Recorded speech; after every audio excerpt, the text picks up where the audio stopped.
Well, good morning. I don't know what kind of a year 2017 has been for you, but my guess is there's a wide variety of experiences in the room. There are probably just as many of you sitting here this morning with the sense of, I can't wait for this year to be over, as there are those of you in the room going, this has been one of the best years ever. Regardless of our sentiment, in just a little over 13 hours, we're going to flip over to a brand new year. And I'm not a fan of New Year's resolutions, never have been, primarily because I don't keep them.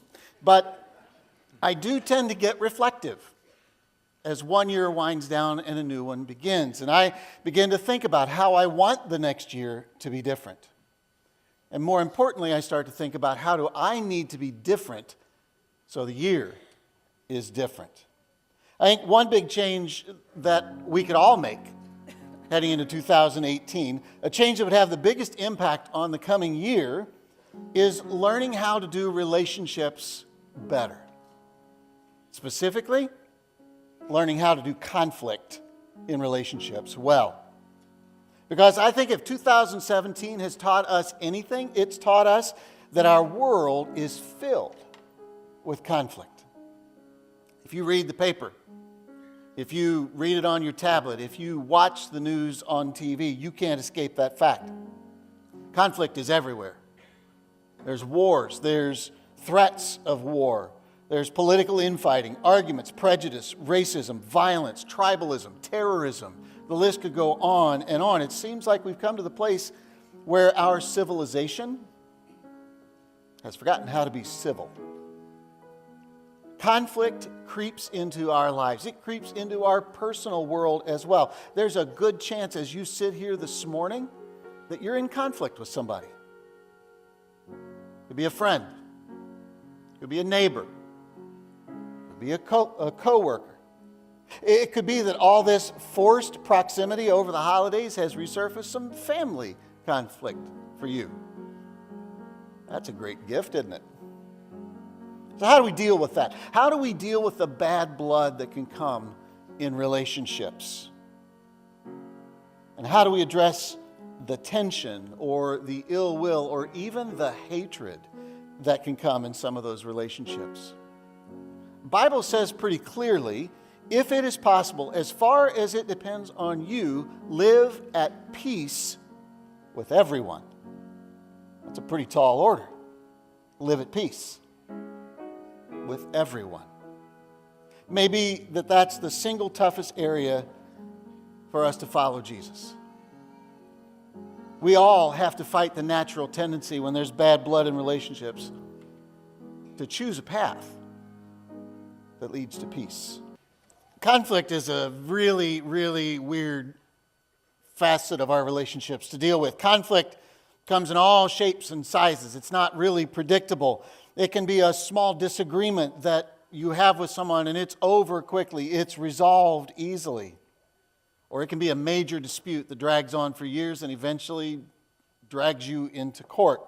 Conflict can begin as this explosive public confrontation, or it can be quiet. Behind the scenes, you discover that someone's been gossiping about you, or you're holding resentment towards someone, or you may not even know that there's a conflict between you and somebody else until you check your Facebook page. That's always a great way to find out, right? Much of the conflict I think that we experience in life comes for a very simple reason. God has created us with natural differences. Every single one of us is unique. One of my friends said, but some people are more unique than others. And that leads to conflict sometimes. We have varying opinions, convictions, desires, and priorities in life. And when we handle those differences well, they can stimulate dialogue, creativity. They can lead to change.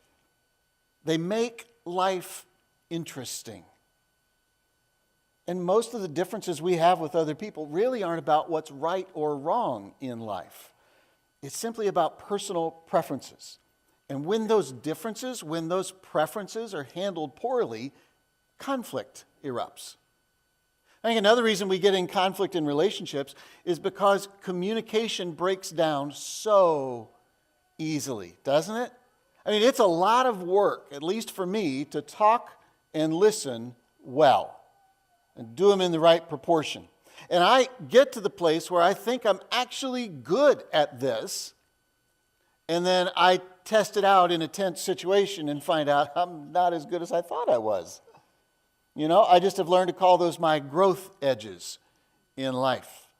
And they show up. Conflicts happen when we think that our words, when we think that our intentions are crystal clear, or we think we've listened and we understand correctly, and we go ahead and respond based on a misunderstanding. And a breakdown in communication can quickly lead us into conflict with that person. Standing in that moment, when you realize you've misunderstood, when you realize something is going wrong, when you realize there's tension because of differences, you have a choice to make as you stand on the edge of that conflict.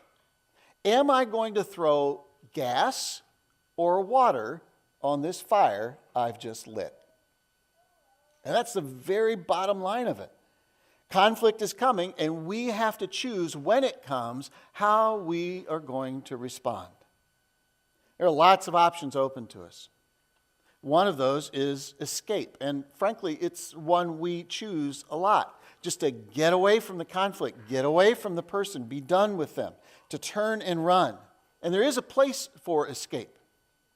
If a conflict gets abusive, if you're in danger, if you see the conflict escalating to a place where there's going to be irreparable damage done to the relationship, it's good to press pause. It's good to take a time out, step back, and reflect.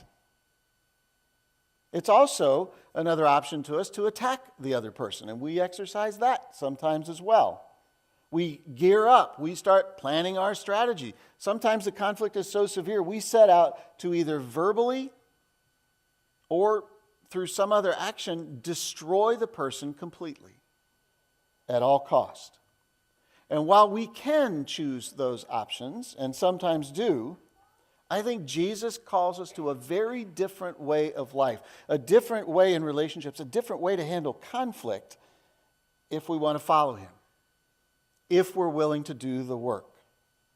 So when a conflict comes, I'm just going to be really brief and clear, I hope, this morning. 3 things that God asks us to do.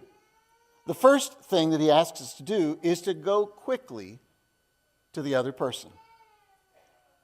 That is where most of us get stuck. Just in that whole idea of I need to go to that person.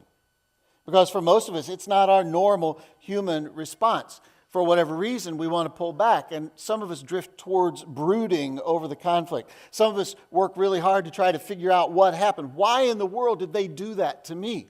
Why in the world did they choose those actions? And so we start to talk to family and we talk to friends, sometimes in the name of getting input. Sometimes it's really just we're trying to get people to take sides with us in the conflict. And all the while we're doing this behind-the-scenes stuff, not talking to the other person, the conflict is just escalating. It's getting white hot. Jesus taught on 2 separate occasions how we handle conflict in our relationships, how we should. In Matthew 5 and Matthew 18, he makes it really clear. Here's the first of those from Matthew 5 in the Sermon on the Mount. Jesus says, if you are offering your gift at the altar, and there remember that your brother or sister has something against you, leave your gift there in front of the altar. Go and be reconciled to them. Then come back and offer your gift. It's really clear. This is a situation where you've messed up. You've wronged someone. You've hurt someone. And so you need to go and do your best to make it right.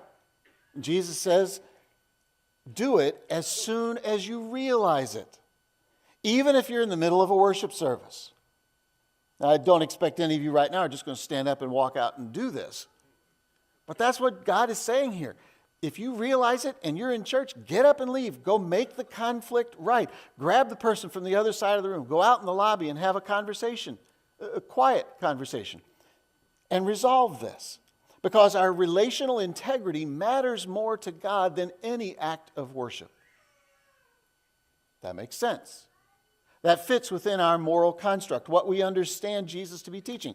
If I'm wrong, I'm supposed to come to you and begin the process of reconciliation. I initiate the first step. But then in Matthew 18, Jesus says this: if another believer sins against you, go privately and point out the offense. Well, this time I'm not in the wrong. You're in the wrong. This time I didn't hurt feelings. You hurt feelings. You offended me. And if that's true, Jesus says, I need to go to you. Go privately. Don't post the conflict on social media. Don't invite your friends to pray for this horrible person who's offended you. Keep the circle of people who know about the conflict as small as possible. Go privately and talk to them. And if the other person listens to you, Jesus says, we've won that person back. Now, Jesus goes on to define from there. We'll talk about that next week, what we do if that doesn't work. Because we've lived long enough, we know that sometimes talking to the other person doesn't immediately solve the conflict. We'll deal with that next week. Sometimes you can't make peace in a relationship, and so you have to figure out how to find peace in spite of what's going on in that relationship. The first time I really understood these two passages together in the book of Matthew, I was in shock. I just wanted to scream out, this isn't fair. This can't be the way it's supposed to be. God puts the responsibility squarely on me, whether I've offended you or you've offended me. I'm supposed to come to you and start a process to make it right. Even if I believe I've done nothing wrong. Even if it's completely your fault, which it rarely is. That goes against our natural inclination, but our inclinations are wrong. They're not helpful. We follow our natural inclinations, and they generally lead us to a deeper level of conflict instead of resolution.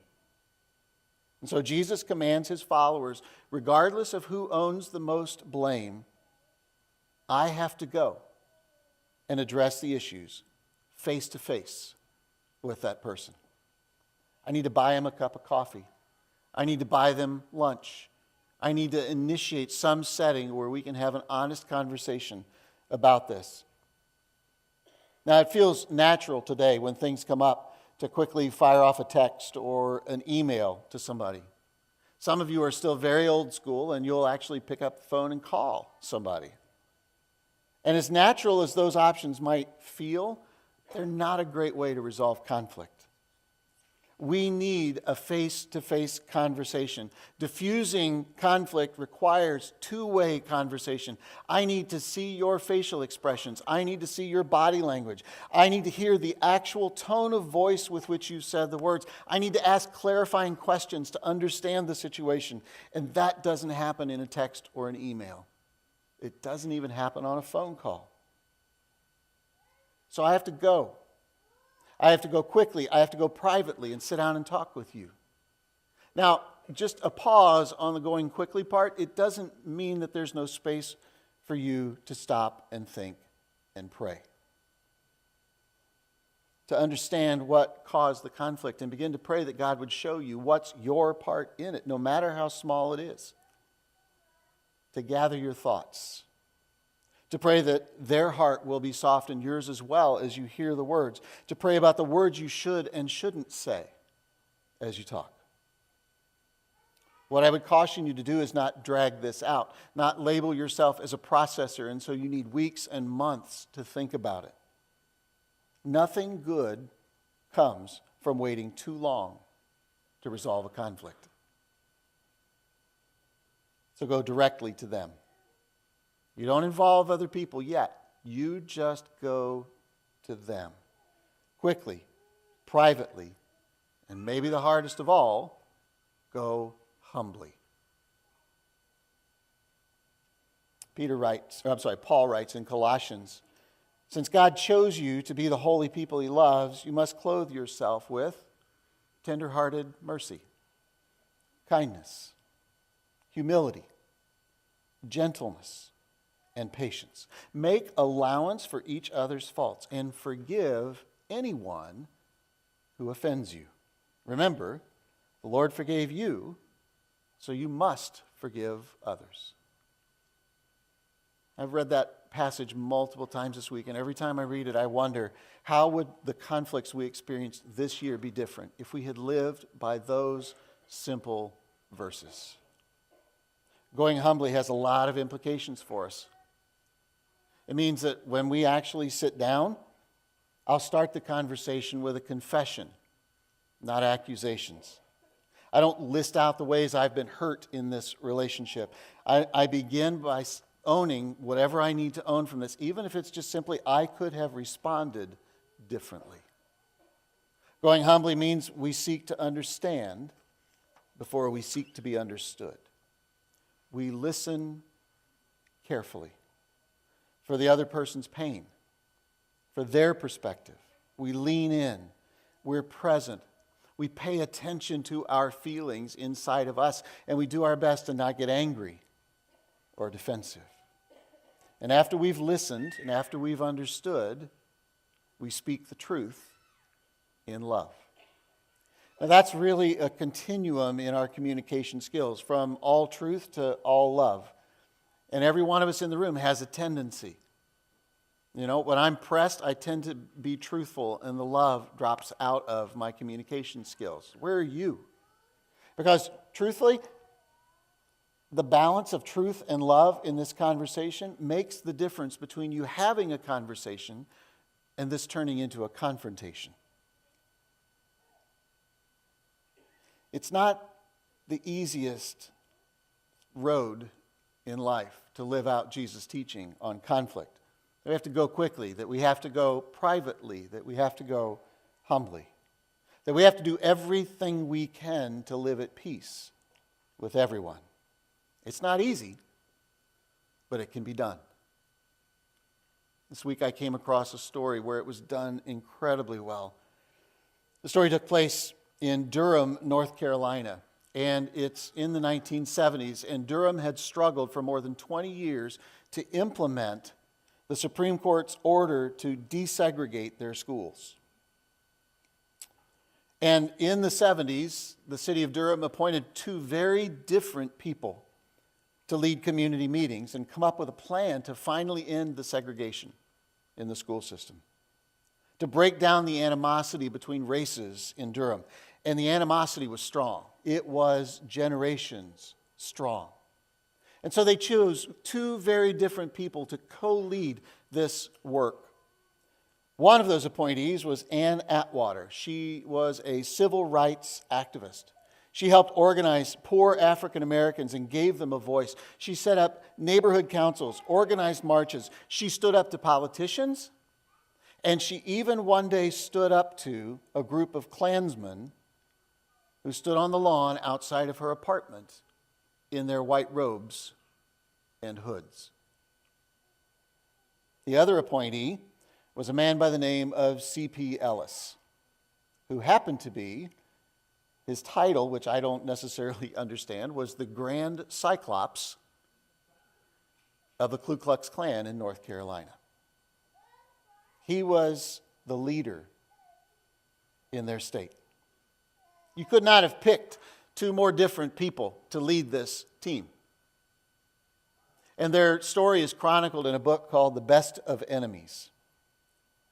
In 2013, reflecting on that period in her life, Ann Atwater said, you know, I almost killed Ellis a couple of years before the meeting. And she wasn't like using a figure of speech. She was in a rally in Durham. He was speaking, and he was incredibly racist. And she stood in the crowd. She reached in her purse and brought a knife that she had brought to the rally and swore that at the first chance she got, she was going to pull his head back and slit his throat. It's safe to say they had some conflict, right? It's a tense relationship. He was loud, he was offensive, he was irritating, and she had a plan to resolve the conflict. It wasn't a good one. And she says, I hated him just as hard as he hated me. We showed that towards each other. Every morning when CP would show up at these community meetings, he would open the trunk of his car and show the machine gun he had brought to the meetings to all the city council members. And Ann said, as I walked by him, I had my white Bible in hand, clutched to my chest. And I always said that if those men said something to me, I was going to knock the hell out of them with my Bible. Tough woman, right? How in the world do you resolve a conflict that runs that deep?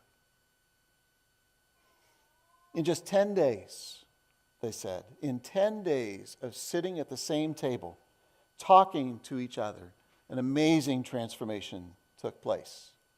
CP and Ann began to realize how much they had in common, how they were both actually working towards the same goals, to serve the poor in Durham, whether black or white. In 10 days, the image they had of each other began to fall away. It was broken down. The blinders came off. The animosity fell away. All because they talked. The simple act of hearing and being heard changed both of them forever.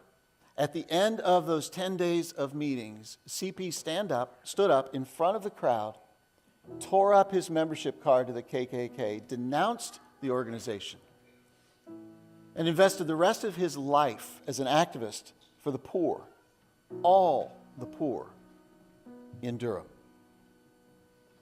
Those 10 days changed their heart, changed their relationship. CP and Ann actually went beyond just leading the team together. They became close friends. They watched over each other well into their 70s and 80s.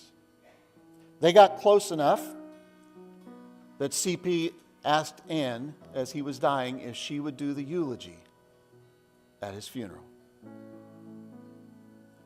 More than 40 years after those meetings, Ann Atwater in an interview said, it seems like such an unlikely transformation. When you look back at it, it's just unlikely. But if I look at it through my Bible, through God's Word, God had a plan for both of us. It's just a strange thing, but it really happened. And the funny part about it is, we stayed friends all these years. I think one of the best decisions you and I can make in the new year is to take another look at deep, lingering conflict in our lives. To see that conflict, to see that other person through God's eyes, through the lens of His Word that He's given to us. To know that God has a plan for you, that person and for me, for both of us. And to know that we stand with a choice that we have to make. To know that we can do things that will inflame the conflict or lead to peace. And sometimes pursuing peace can be just as simple as a face-to-face conversation. When we choose to follow Jesus, when we choose to do everything we can to live at peace with everyone, I think that's when we begin to discover that what we thought could never be forgiven can. And relationships that we thought were lost can actually be rebuilt.